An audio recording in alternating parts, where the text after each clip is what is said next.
Hello and welcome to This Is Austin. Is the PC killing the PS5, the Xbox, the Nintendo Switch, the Philips CDI, the...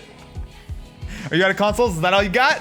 The Game Boy? I feel like I went too far going from Switch to Philips CDI. Like, I feel like I jumped too far. Is that really the wrong way to go? So here's Yeah. the thing, right? The PlayStation State of Play just wrapped up. And while I think most people will call it underwhelming, as they showed off 10 games, I think 8 or 9 of which we'd seen before, some new trailers, a few more release dates, but the thing that really struck me about all of the games, with really I think 1 or 2 exceptions, is the fact that while yes, they're on PS5, they're also in a lot of cases on PS4, they're also in almost all cases on PC, some of them are on Xbox. It's weird to think that we're now, 6 months into the PS5 life cycle or so. I'm still playing PS4 games on my PS5. There are very few PS5 exclusives, or even games I would prefer to play on PS5 compared to something like PC or Xbox. Which, I mean, to be fair, I'm doing the same thing with my Xbox, is I'm just replaying a lot of games because the new console generation just improved all of those experiences, faster load times, improved textures, all that stuff. But, I mean, this is something we've been talking about since before the PlayStation came out, since before the Xbox came out. The exclusives just don't really exist anymore. I'm not saying that none do. Yeah. Because there are some. Returnal. Returnal is one of them, which looks great. Yep. Don't get me wrong. But I don't think I still don't have a PS5. I'm not going to buy a PS5 just for Returnal. Yeah.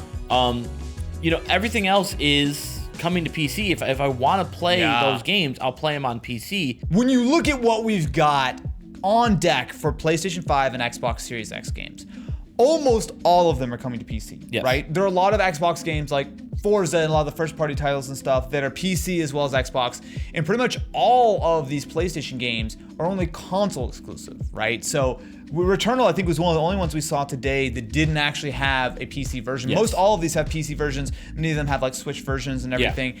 It's very interesting to think that before, the PS4 generation really was a big generation that was full of games that you had to have a PS4 for, right? And that's why a lot of people said, like, the PS5 is just going to win this generation because, okay, they have all the exclusives. We don't know if, like, God of War will get a PC port. Gran Turismo.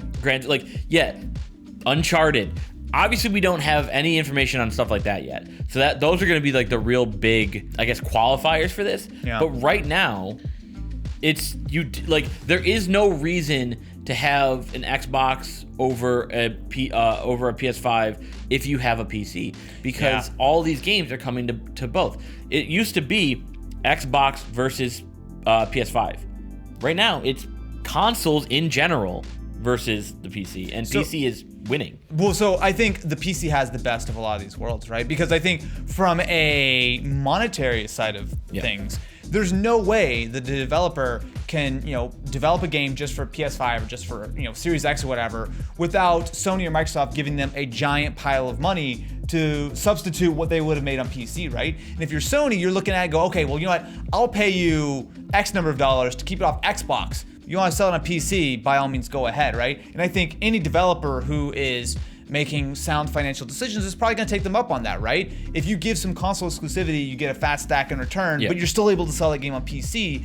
Now, that's a good thing for PC gamers, right? As a PC gamer, not only do you have access to stuff like Xbox Game Pass, not only do you have access to, of course, Steam and all of the various different stores, but you're getting tons and tons of games. In fact, even some games that used to be PS4 exclusive, right? With like Days Gone, for example, is rumored at the moment to come to PC. No, that's confirmed. That one's already confirmed. Yeah, there's a bunch of them, a bunch of older games that are rumored. But so a few days ago, I don't remember the guy's name. So they said that a bunch of PlayStation titles would be coming to PC, and a lot of people really freaked out about that. Yeah.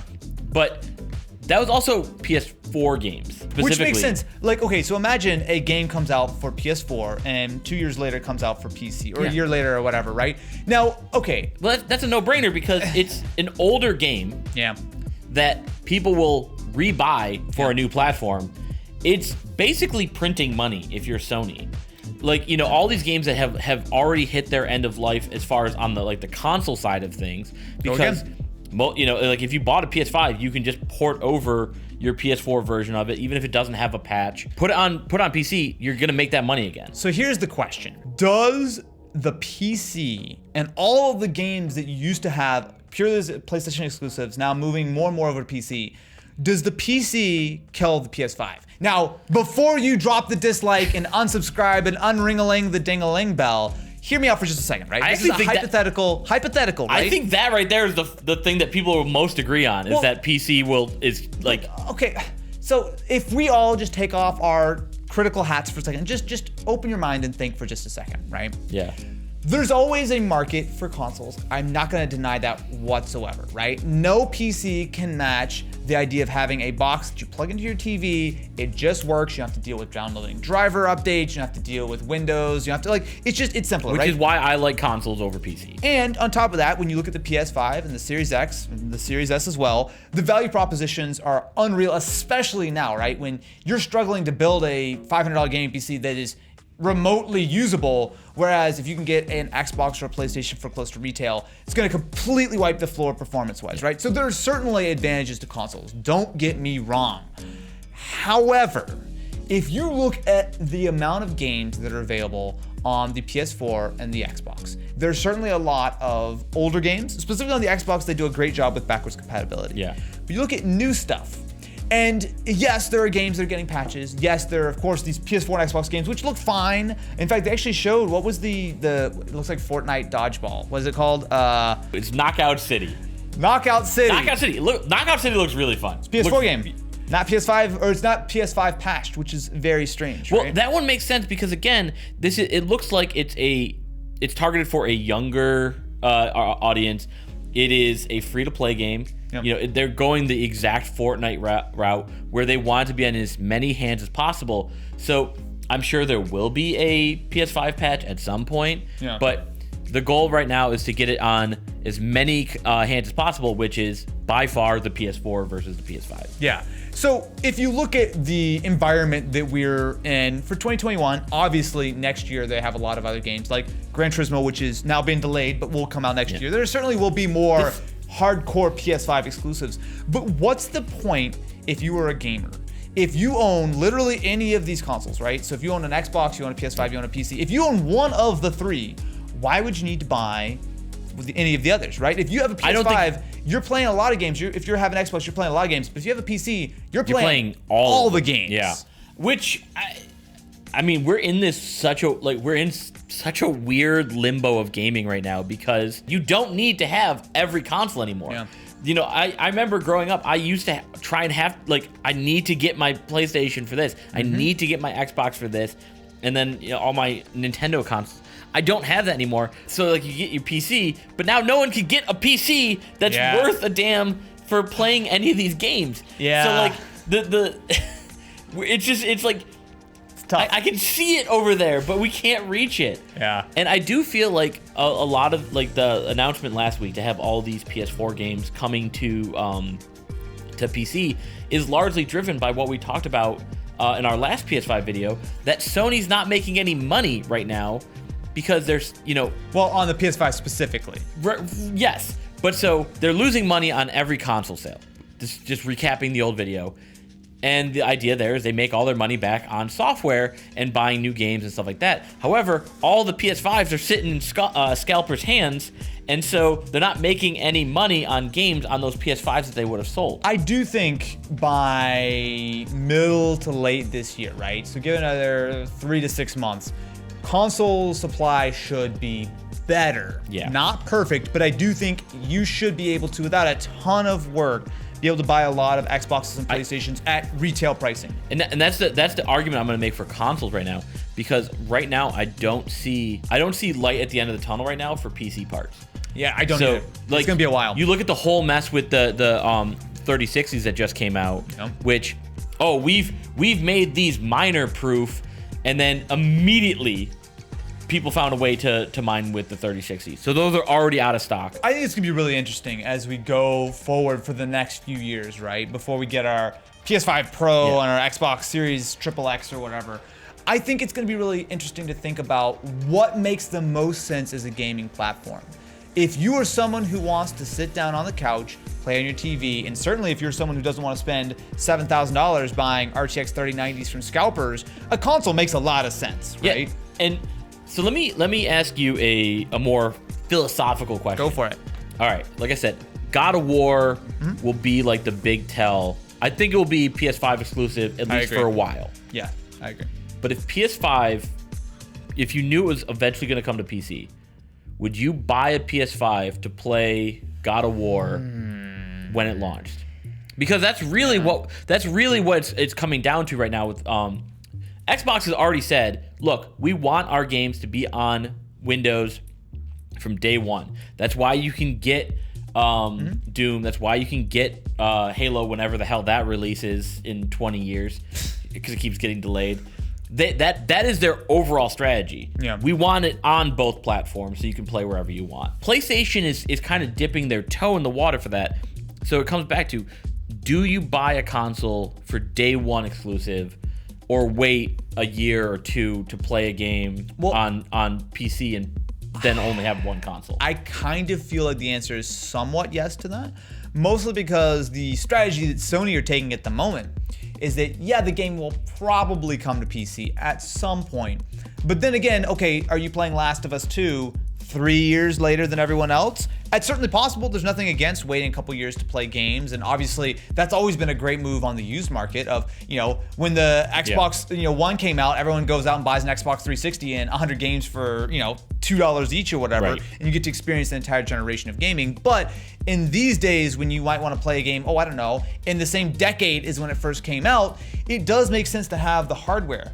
But what I look at is just, look, I love the Xbox, right? The Xbox is clearly a very powerful platform, but if you own a PC, unless you're attached to either the value proposition or the form factor of having an Xbox that's just gonna work underneath your TV, it doesn't make a ton of sense to buy an Xbox at the moment when you know that you can play all these games. Yeah. Typically, as long as you have a decent PC at similar settings or potentially even better, right?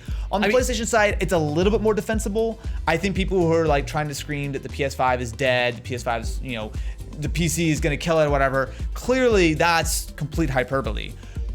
But there's certainly some truth to that. There's something underneath the surface of that argument that the clear reason why you buy a PS4 for years and years were the excellent exclusives and the fact that it was the most powerful console, right? And that made sense. But now we're seeing not only most games that are coming out that are not straight first-party stuff coming out on PC as well, and then even the first-party games that are typically coming out a year, maybe 2 years later on PC. I'm not gonna say that makes the PS5 a bad deal. I think that's wildly overstating it.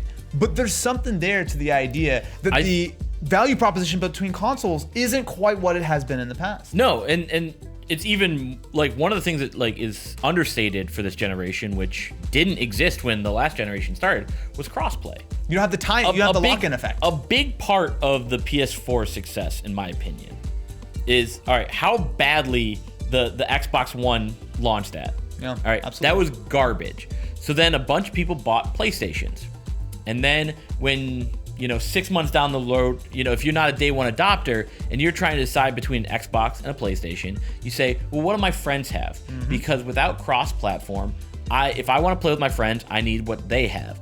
So what did people do? Their friends had PlayStation. Absolutely. So they got PlayStation, and then it just snowballs. It doesn't matter right now. Everyone's on PC and Discord. Those are the platforms of the future. And from the viewpoint of Sony and Microsoft, they don't care at all, because again, they make their money not on the actual hardware, but on the games that they're selling. Remember, but they do need to sell those games on their platforms, right? Because they don't. Because look at Deathloop. Deathloop is a Bethesda game, yes, which is owned by Microsoft and a Sony exclusive, console exclusive. But that was a deal that predated Microsoft purchasing. But they could say, "Oh, we're gonna have that come over to Xbox, after a year of exclusive, or whatever." But they're not. They straight up said, "We're just gonna honor that deal," because again, it doesn't matter to them. They're making money on people buying it on PS5, so that's all that matters to them. It's going to be interesting because that is one of the sort of unforeseen circumstances of what's going to happen here. Microsoft owns a lot of studios now. Yeah. They've purchased a lot of studios over the last few years, but I will be shocked if any of those studios are making games that are Xbox exclusive that are also not on PC. No, I don't see that happening. Again, we have it right from Phil Spencer, who said, we don't want to do that. Yeah. We want it to be Xbox as just an extension of Windows gaming. Yeah. So I'm very curious. What do you think is the future of the PlayStation 5, Xbox, PC, menage a trois, if you will, of gaming systems? Let us know in the comments below. Please subscribe and ringling the ding-a-ling bell. Otherwise, I will say more French words, and no one wants to listen to that.